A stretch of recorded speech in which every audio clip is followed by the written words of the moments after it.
ନିଜେ ଲେଖିବେ।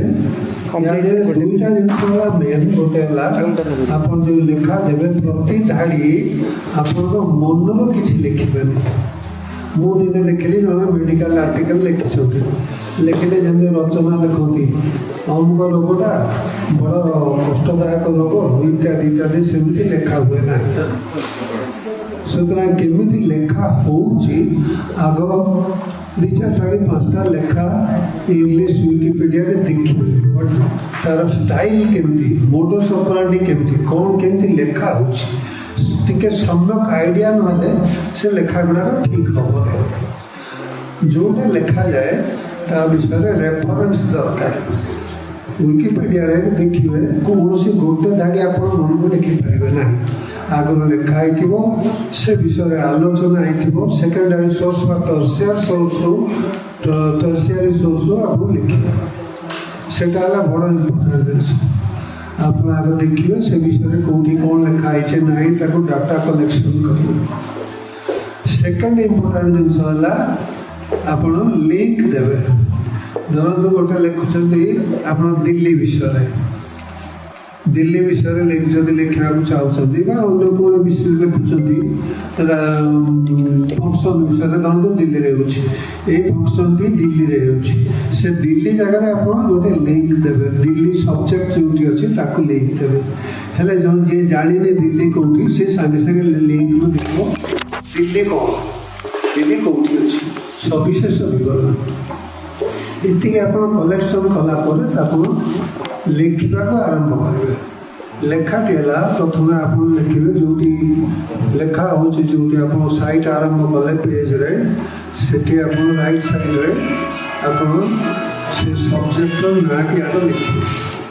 ସବଜେକ୍ଟର ନାଁଟି ଲେଖା କଲେ ସେ ଯଦି ତାର ନେକ୍ସଟ ପେଜ୍ ଆସିବ ସେ ସବଜେକ୍ଟଟି ନାହିଁ ବା ଅଛି, ଯଦି ଅଛି ଆପଣ ଲେଖିବା ଦରକାର ନାହିଁ, ଯଦି ନାହିଁ ରେଡ୍ କଲର୍ରେ ଆସିବ, ଆପଣ ଏଇ ଲେଖାଟି ଲେଖନ୍ତୁ।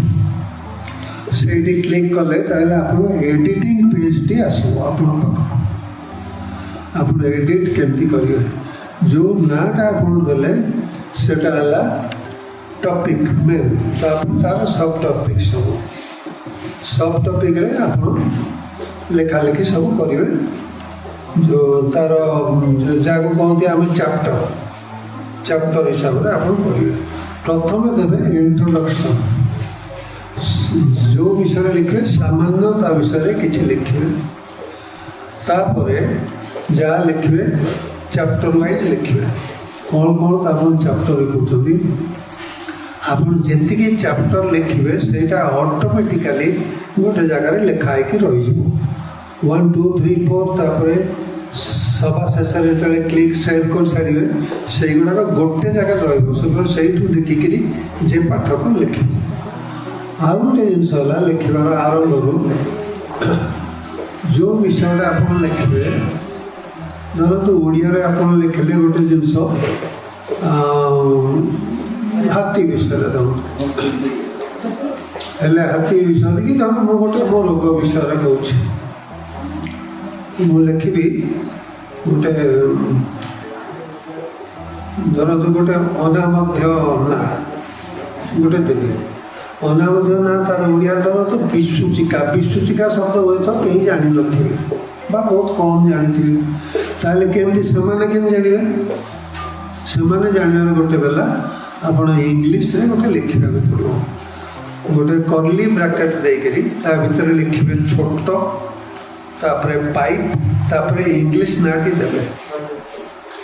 ଇଂଲିଶ ନାଁଟି ଦେଲେ ସେଇଟା ରାଇଟ୍ ସାଇଡ଼୍ରେ ରହିଲା।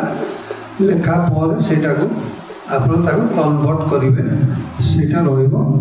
ସେଇଟା ଆପଣଙ୍କର ସେଇଠି ରହିଲେ ଆପଣ ସେଇଠି କ୍ଲିକ୍ କଲେ ବା ଆପଣ ଯେତେବେଳେ ଆଉ ଜଣେ ପଢ଼ିବାକୁ ଚାହିଁବ ସିଏ ସେ ସବଜେକ୍ଟରେ ଆପଣ ସର୍ଚ୍ଚ ଜାଗାରେ ସେ ଇଂଲିଶ ନାଁଟା ଲେଖିଲେ ଅଟୋମେଟିକ୍ ଓଡ଼ିଆଟା ସବଜେକ୍ଟଟା ପାଇବ। এইটা মনে ରଖିଥାନ୍ତୁ ସବୁବେଳେ, ବଡ଼ ଇମ୍ପୋର୍ଟାଣ୍ଟ। ଆପଣ ଖୋଜିବାକୁ କିଛି କଷ୍ଟ ହେବନି। ଇଂଲିଶ ନାଁଟା ଲେଖିବେ ଆପଣ ଓଡ଼ିଆ ଟପିକ୍ରେ। এইটা କରିସାରିଲା ପରେ ଆପଣ ଚାପ୍ଟର ୱାଇଜ୍ ଲେଖିବେ, ଯାହା ଯେମିତି ଦରକାର ଲିଙ୍କ ଦେବେ ଆଉ ରେଫରେନ୍ସ ଦେବେ। ତା ତଳେ ଲେଖିବେ आधार गोटे देवे सब टॉपिक देवे तापर कर्ली ब्रैकेट लिखिबे आधार आउ जदि कौठू अच्छी किसी लेखा देवार माने बही किसी आहरी देखु लिखिक से बही भी आप पारे ये भाव में गोटे टॉपिक टे लेखा सार अति अल्प आउ कौन कार कहबार अच्छी श्रेणी है आप कौ श्रेणी अच्छी आपड़ी जानी न पारे छाड़देले भी एडमिन करदे सब जिन श्रेणी विषय श्रेणी चैप्टरटा खोजिक देखिपारे आप कौ श्रेणी अच्छी ताहले सेटा श्रेणीभुक्त हो सेटार किसी असुविधा ना आप मेन है सब्जेक्टा श्रेणीभुक्त करने को बहुत लोग अच्छा कले भल ना किसी असुविधा ना।